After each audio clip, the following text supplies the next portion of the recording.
So while I'm getting ready here, I'll tell you a story. This week I had to make a trip to the ear, nose, and throat doctor.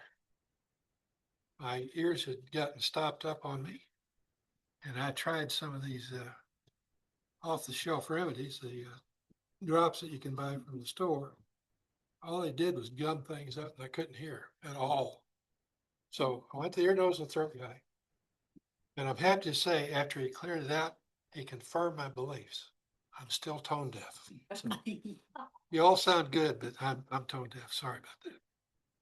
So it's good to have them, though. Actually did have an injury about 15 years ago, and Joe knows about this. Some of you others do too, where I got whacked in the head and it knocked my inner ear loose. So it's just floating, has been all these years. So a lot of times to me, it sounds like listening through a broken speaker. It's muffled and crackly. And when I'm talking to you, it sounds like I'm yelling at you. And Ruth Ann's always said, "Why don't you speak up?" I'm like, "Why don't you get a hearing aid?" So sometimes it doesn't work so good. Now, seriously though, folks, I've got a serious topic I'm going to talk about this morning. I didn't bring this to make everybody feel bad. I didn't bring this uh, to just to make people feel bad. I didn't do that. That's not the purpose behind this lesson I'm doing this morning. And the First Timothy, the reading that you just did was great. Goes right along with it, I think. But let me go through the sermon. You'll see what I'm talking about. It's to help us think. That's all it is. So the title of the morning's lesson is, "What Will You Do?" And the reason for it will become apparent, like I said, in a few minutes. So let me begin this lesson. I want to read you a true story I ran across a few weeks ago. And the story is about an Austrian priest in the 1930s and 40s. His name was Franz Reinsitzsch. And I'll read this story for you, and then we'll go on with the lesson. He was born in 1903, and he lived till the 21st of August, 1942. He was an Austrian Catholic priest of the Society of the Catholic Apostolate, and was, for all intents and purposes, an unremarkable person in the eyes of most people, up until September the 12th, 1940. Most people think courage happens in big moments, but Franz Reinsitzsch's courage started small. Picture a tall, handsome priest in 1930s Germany, 6 feet 5 inches, fiery speaker. Young people packed his sermons. He had everything going for him. And a man named Adolf Hitler came to power, rose to power in Germany. While other priests stayed quiet, Franz wouldn't shut up. He told anyone who had listened that you can't serve both Christ and Hitler. Not both. Choose one. That was his message. His superiors begged him to stop. He said, "You'll get us all killed," they whispered. The Gestapo was watching. Other priests, in fact, were disappearing. But Franz kept talking. In 1940, the Nazis banned him from preaching completely. No more sermons anywhere in the Reich. And he knew what would come next. Next was military service, and with it, the oath. Every German soldier had to swear personal loyalty to Adolf Hitler, not to Germany, to Hitler himself. Unconditional obedience to the leader of the German Reich and people, Adolf Hitler. Franz had been saying for years he'd never take that oath. Never. His friends thought he'd change his mind when the moment came. Everyone does, right? When death becomes real, when you're staring at the guillotine. Y'all may not realize it, but the Nazi regime put more people to death in the guillotine than the French Revolution. Survival would kick in, they thought. They were wrong. On April 15th, 1942, Franz walked into the army barracks at Bad Kissingen. He came one day late on purpose. "I won't take the oath," he told the shocked officers. They had never seen anything like it. 17,000 Catholic priests had been drafted. Every single one swore loyalty to Adolf Hitler. Every single one, except Franz, You can draft me, he said. I'll serve Germany, but I won't swear allegiance to that criminal. They arrested him immediately. At his court martial, the judges were baffled. Why throw your life away for words? Just say the words. Everybody knows you don't mean them. Franz looked him in the eye. I know what I'm fighting for. They shipped him to Berlin Tegel prison, that same place where another man, Franz Jägerstätter, would later be held for refusing his own military service. The conditions broke most men within weeks. Never a kind word, never a smile, just concrete and darkness and constant fear of death. Even the prison chaplain turned against him. You're failing in your duty, the priest told Franz. God wants you to serve. He refused to give Franz communion because of that. So Franz was completely alone. In his cell, he wrote poetry, he read scripture, he battled waves of terror that left him shaking. Some nights, doubt crept in like poison. Was he doing the right thing? Was this really what God wanted? Then morning would come, and with it clarity. He wrote to his spiritual director, if I took the oath and survived, I would be a broken man. I could not live with myself. Better to stay faithful to God and die than live as a traitor to my conscience. His parents wrote to support him, and that made it harder for him, not easier. He could picture their face when the news came, their only son dead at age 39. And still he wouldn't sign. They offered him chance after chance. Right up till the end, they held out a piece of paper. Sign this, walk away, and live. And every time he refused. July 7th, 1942, the trial was a joke. They'd already decided to kill him. The judge read the death sentence like he was ordering lunch. Franz was allowed one final statement. I am not a revolutionary, he said quietly. I am a Catholic priest with only the weapons of faith and the Holy Spirit, but I know what I'm fighting for. August 20th, 1942, Brandenburg Prison. They read him the death sentence again. That night, he gave away everything he owned, a piece of cloth that had wrapped the communion bread, his crucifix, his rosary, a few books, and a final letter to his family. At 3:30 a.m., they came for him.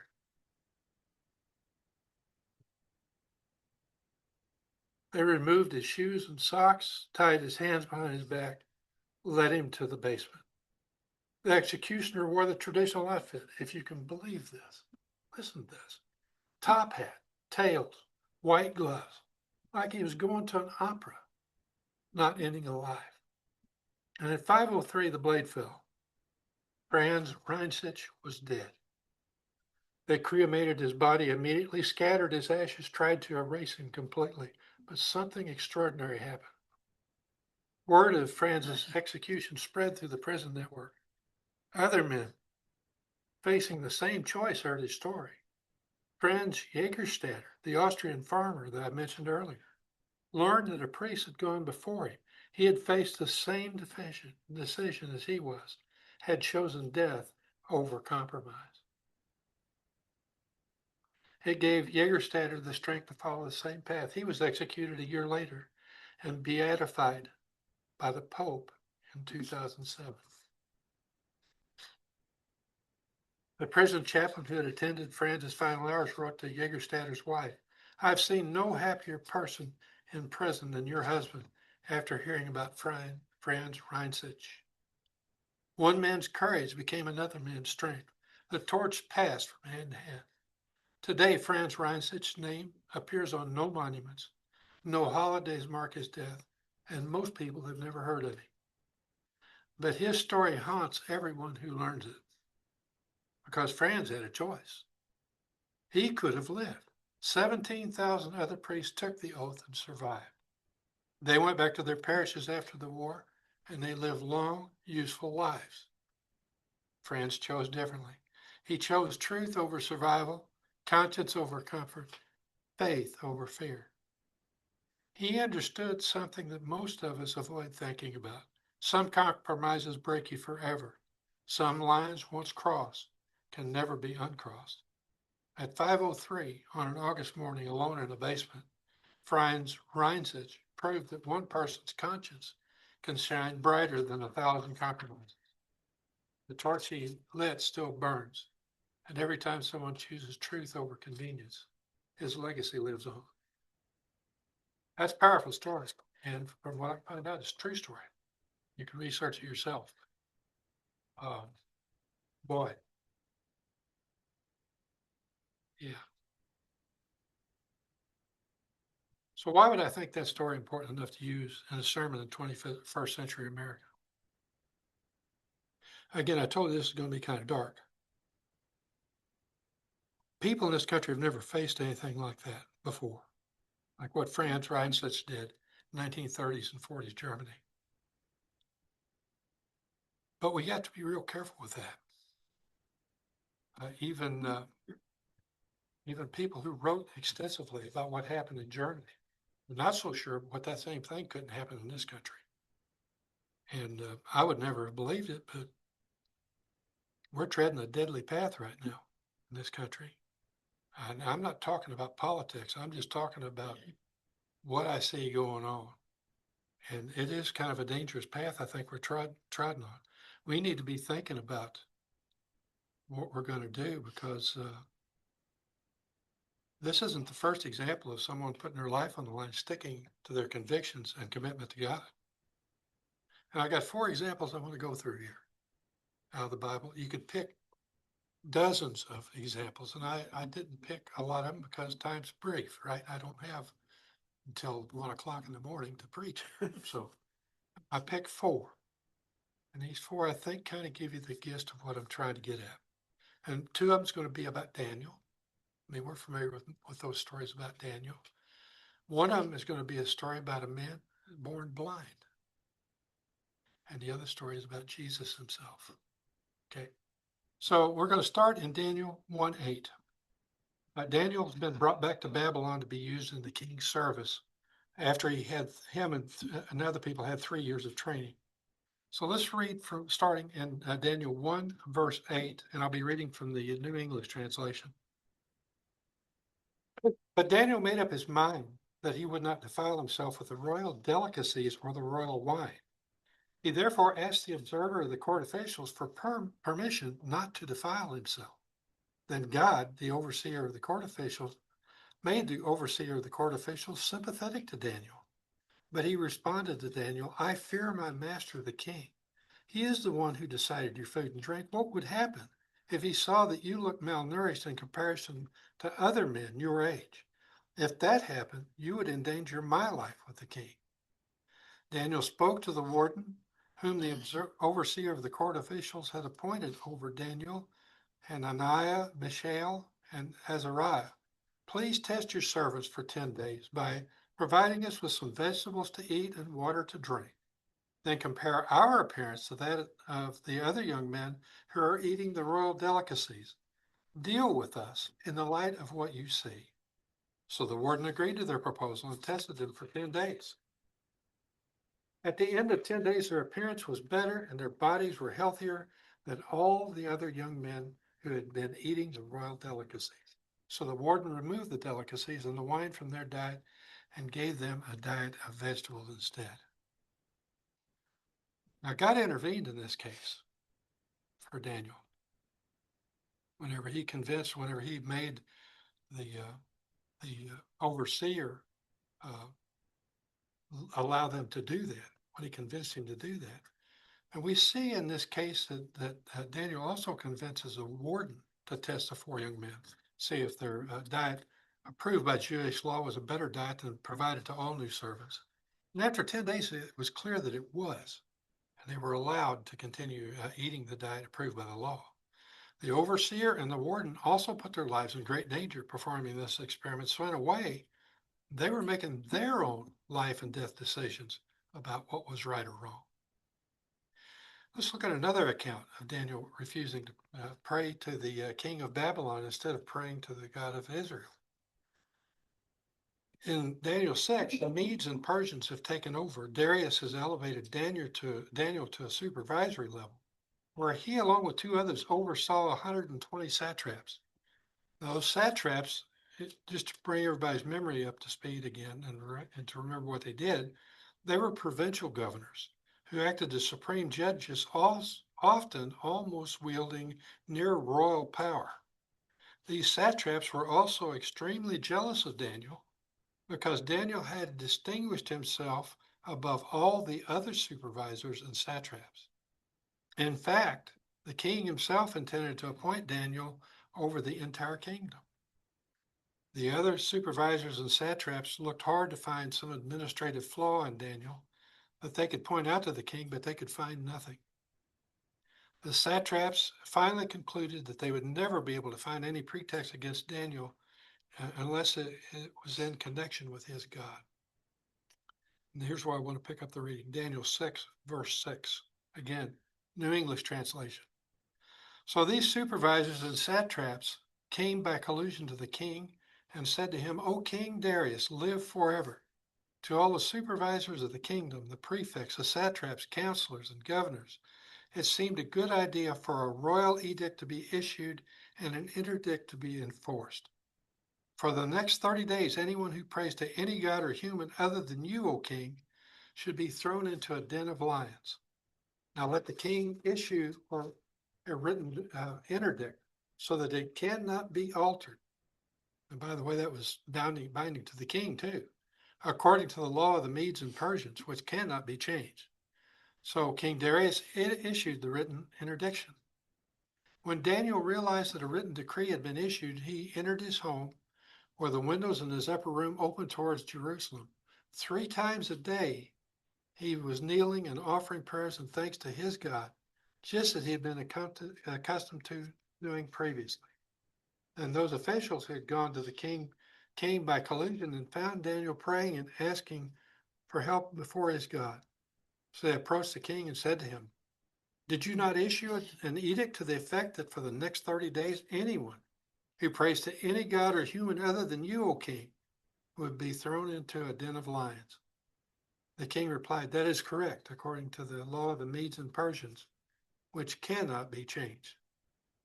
Then they said to the king, Daniel is one of the captives from Judah pays no attention to you, O king, or to the edict you issued. 3 times daily he offers his prayer. Now, when the king heard this, he was very upset and began thinking about how he might rescue Daniel. Until late afternoon, he was struggling to find a way to rescue him. Then those men came by collusion to the king and said to him, Recall, O king, that it is a law of the Medes and Persians that no edict or decree that the king issues can be changed. So the king gave the order, and Daniel was brought and thrown into a den of lions. King Darius didn't want to do this. Daniel was his star, and he had great faith in him, was going to put even greater faith and great trust in him. But he was bound by the law that he himself had just decreed. The king did have enough confidence to tell Daniel that the God he served would protect him as he sealed the stone placed over the opening that covered the lion's den. And we know the rest of the story, don't we? The next morning, the king comes to the lion's den and calls out to Daniel, Daniel, servant, king of God, servant of the living God, was your God, whom you continually serve, able to rescue from the lions? Then Daniel spoke to the king, O king, live forever. My God sent his angel and closed the lion's mouth so they have not harmed them, because I was found to be innocent before him, nor have I done anything to harm you, O king. Of course, the perpetrators who caused this mess in the first place all ended up in that same lion's den where they had thought that Daniel and his companions would meet therein. And Darius issues an edict to revere and fear the God of Daniel. Now, these are 2 cases where God intervened directly to save his faithful. And the stories had happy endings. I could have included Elijah. Elijah is a good example, where he challenged the prophets of Baal on Mount Carmel to prove that Yahweh was the true God. It's in 1 Kings 18. We could have looked at that. Could have looked at many others. Ruth, there's examples there of similar types of things there. And Esther, great story there. But Again, for brevity, I couldn't do all that. Let's look now at two examples where people had a choice to make in defending their faith to God. And their choice resulted in what at least was seemingly catastrophic outcomes, even death for the people involved. First, let's examine the story of a man born blind in John 8. In this account, as Jesus passes near a temple in Jerusalem on a particular Sabbath, Jesus sees a man who was blind from birth. His disciples asked Jesus, "Rabbi, who committed the sin that caused him to be born blind, this man or his parents?"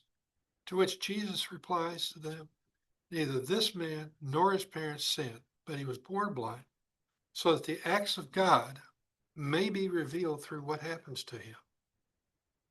Jesus goes on to heal the man by smearing mud on the blind man's eyes and telling him to wash his eyes in the pool of Siloam. After the blind man did that act of washing, his sight was restored, and as any human would do, he went rejoicing and proclaiming the miracle to anyone who would listen.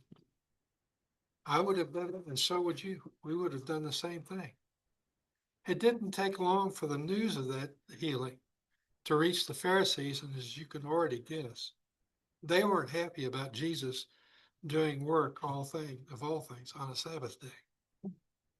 They asked the blind man how he regained his sight, to which the man recounts the events of the healing.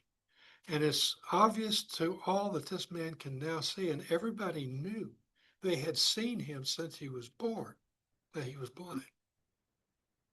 Some of the Pharisees began to question if Jesus was from God, and they continued the interrogation of the blind man. Let's read some more about what transpired there in John 9, beginning verse 16. This man is not from God because he, Jesus, does not observe the Sabbath. That's what they said. But others said, how can a man who is a sinner perform such miraculous signs? Thus there was division among them. So again, they asked the man who used to be blind, what do you say about him since he caused you to see? He replied, he is a prophet.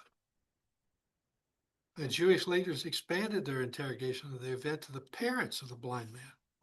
We're going to John 9:18 now. Now the Jewish religious leaders refused to believe that he had really been blind and had gained his sight until at last they summoned the parents of the man who had become able to see. They asked the parents, is this your son whom you say was born blind? Then how does he now see? So his parents replied, we don't know that this is our son and he was born blind, but we don't know how he's now able to see, nor do we know who caused him to see. Ask him. He's a mature adult. He will speak for himself. Now, his parents said these things because they were afraid of the Jewish religious leaders. For the Jewish leaders had already agreed that anyone confessed Jesus to be the Christ would be put out of the synagogue. For this reason, his parents said, he's a mature adult. Ask him. So now we see in this passage here, the parents are terrified of what the Jewish leaders will do to the family if they admit that Jesus had done a miraculous act that only the Messiah could have done. The leaders once again summoned the blind man to challenge his statements. Let's pick up the story here in verse 24. Then they summoned the man who used to be blind a second time, and they said to him, promise before God to tell the truth. We know that this man is a sinner. He replied, I don't know whether he's a sinner. I do know one thing, that although I was blind, now I see. Then they said to him, what did he do to you? How did he cause you to see?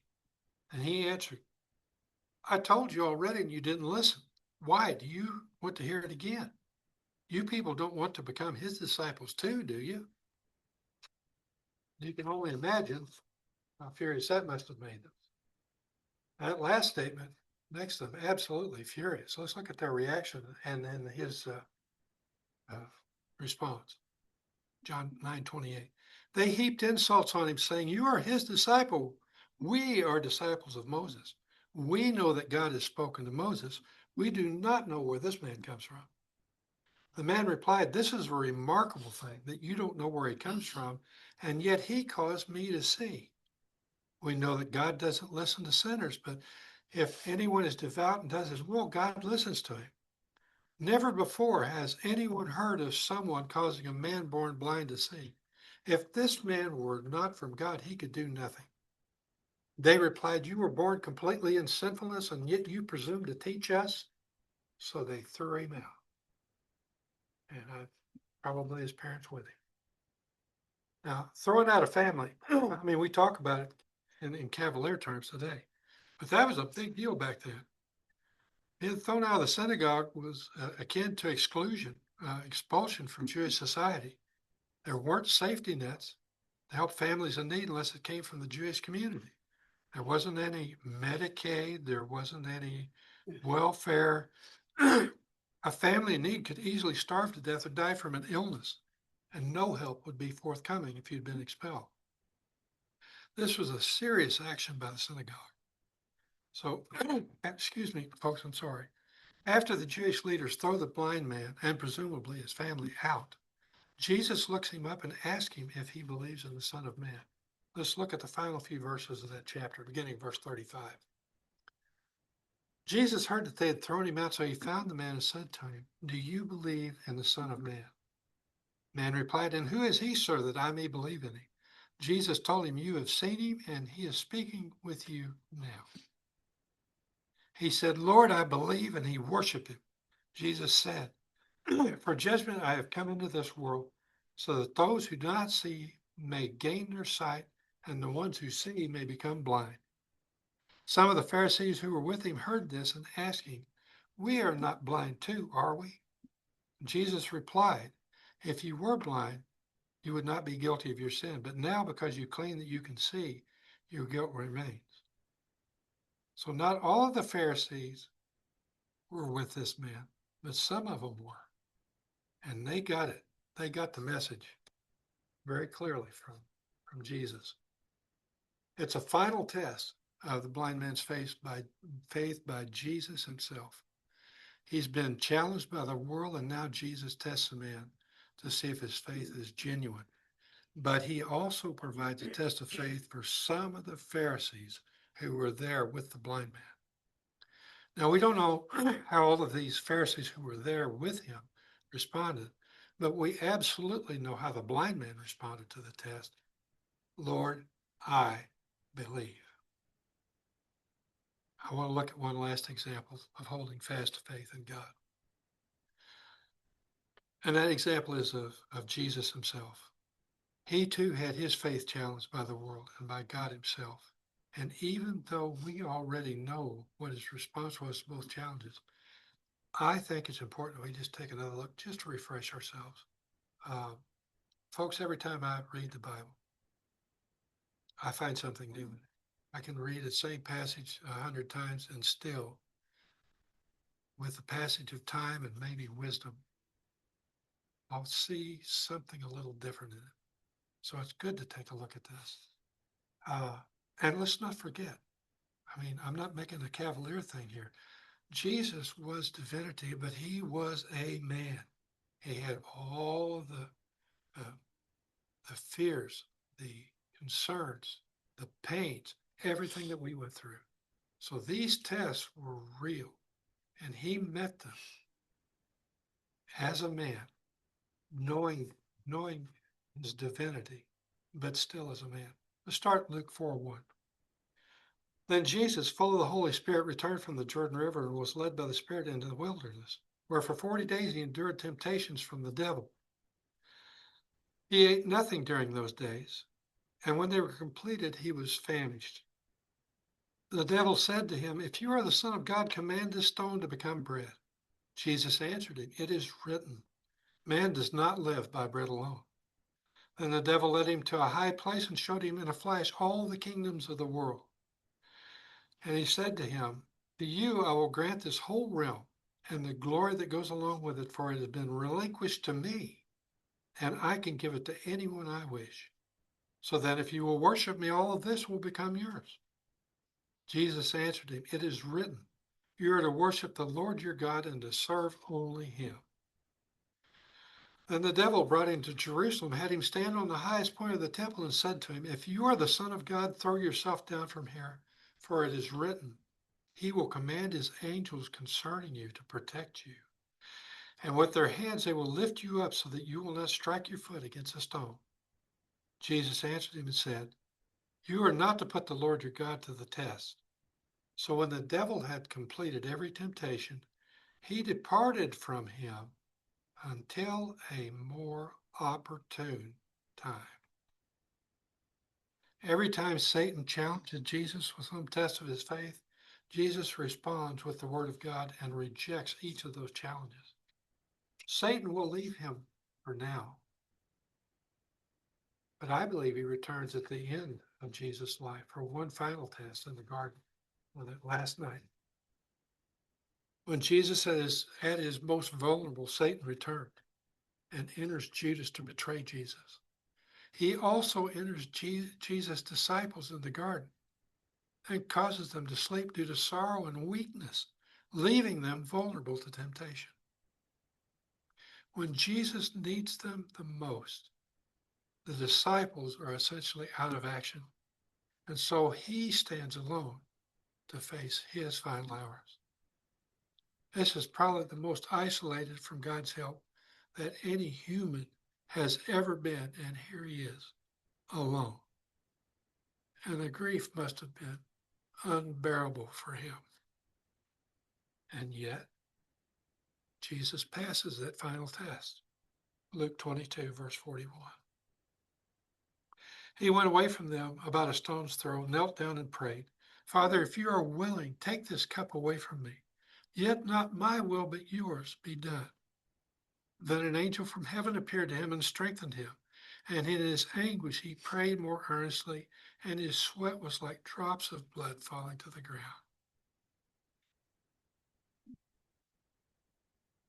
Now God hears Jesus' pleas, and he sends an angel to comfort him. But Jesus is still alone in his trial and in his sacrifice. At any point, he could have said the price was too great. And yet he said by his actions, I believe and I love you enough to see your will completed. And this account always brings tears to my eyes because of the great faith and the love that he had. Even though he was divinity, he was still absolutely a human with all of those emotions, doubts, and fears that we all have. And Satan knows how to play us all like a fine musical instrument when it comes to those attributes. Now we've seen 4 examples this morning of people willing to demonstrate their faith in God and to reject the things that God finds abhorrent. People of faith today are not immune from tests of our faith. And I'm preaching this sermon this morning because of my fear of what we in our country are sliding to. Has nothing to do with politics. It just has to do with what I'm observing. We're going to a dark place. And folks, as Christians, we better hang on to each other tight because this is going to be a wild ride before it's all over. And we're going to have our faith tested to do the right thing in the service to God at some point, I fear. I may not live that long, but some of you younger people will. We've been spoiled in my lifetime, even though there have always been tests of our faith by the world. For the most part, those tests have come on worldly things like adultery, drug use, sexual addictions, narcissism, desire for power or wealth. And not to belittle those things, they're serious in and of themselves. But there are forces in the world today that scare me. We're soon going to, I fear, have to make decisions like Fran Reinsich did. It could very well be a life or death nature. Now, the Olympics just started, right? They just kicked off a couple of days ago. Those Olympic athletes, when they are victorious in whatever race it is that they're doing or whatever event they're performing in, those people have already done the event. They've seen it in their mind. They have done it so many times, they know what's going to happen. And if you ask any of them, they'll tell you that. We have been through this so many times in our mind, we saw it happening. That's what we're going to have to do. I mean, I think we all do it anyway. But we're going to have our faith tempered like a fine piece of steel. Will we make the right decision? What will we do? Will we pass the test that comes our way? Or will we fail it like 17,000 other priests did in that story?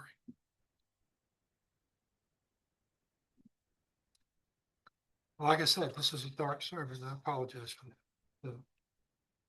But we need to think about things like these because we have been spoiled in this country. We may never have it happen, but Lord help, we're sliding, folks. And regardless of whatever political party it is, we're sliding. And I'm frankly worried. So let's pull ourselves closer to God. Let's pull ourselves closer to each other. And regardless of what you believe about a man or a political party, let's not let that tear us apart and not let that tear us apart from the God who loves us. Okay, that's my message. And again, I didn't say it to be political. No. Just saying, don't let anybody, any man, any political party, anything pull us apart. And especially pull us away from the God who saves us.